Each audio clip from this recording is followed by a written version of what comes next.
Tatlong pamamaraan para labanan ang katamaran. Magandang araw po. Konting kwento po. Malamang sa lahat naman po ng tao ay dumadapo ito. Sa lahat po ng tao ay sumasapi rin ito, word ng katamaran. So sa akin po, sumasapi ito pagka ikaw ay bigat na bigat yung katawan mo, yung isip mo, tamad din po mag-isip, gusto mo may hilata lang. So, nagbibigay po ito ng hindi magandang pakiramdam. Minsan, yung sobrang pahinga po ay nagbibigay din po ng sakit ng ulo. Yung pagod tsaka sobrang pahinga ay nagbibigay din po ng parehas na epekto. Ang ano mo doon, ang struggle mo doon ay kasi hindi ka nagiging productive.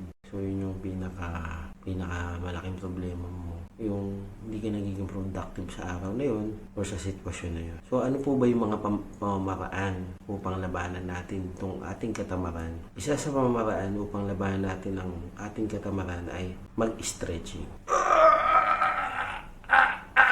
Ayan, mag-stretch muna tayo. So, napakalaking bagay po ng stretching once in a while. Kung kahit siguro kung busy ka sa kahit anong ginagawa mo or yan, tinatamad ka, importante po ay mag-stretching. Kasi natutulungan po nito yan pag-circulate ng mga dugo sa ating katawan. At the same time, parang nagkakaroon ng panibagong lakas. Isa sa pamamaraan upang labanan ng ating katamaran ay iwasan ang pagse-cellphone. Ilayo mo sa iyo ang iyong cellphone upang hindi ka tamarin. Kasi pag malayo sa iyo yung cellphone mo, mas nakakapag-isip ka ng maayos.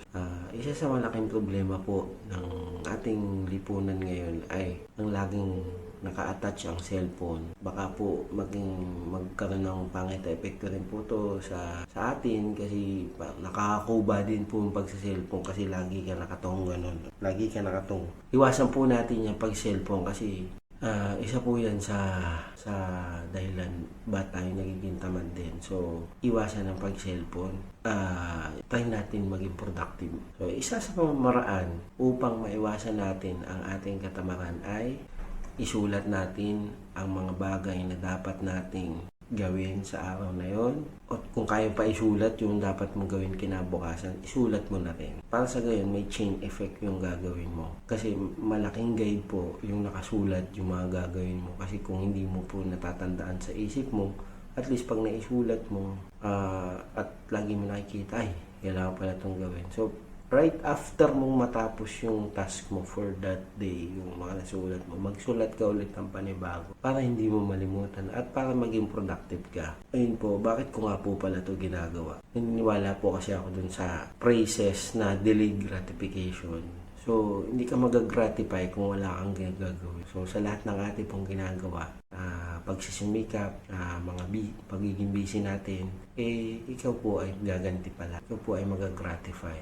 So, yan po yung mga bagay na dapat nating labanan natin yung ating katamaran. Pagka umaatake po yan, hindi tayo magiging productive. Same time, wala tayong ambag sa lipunan nung araw na yun.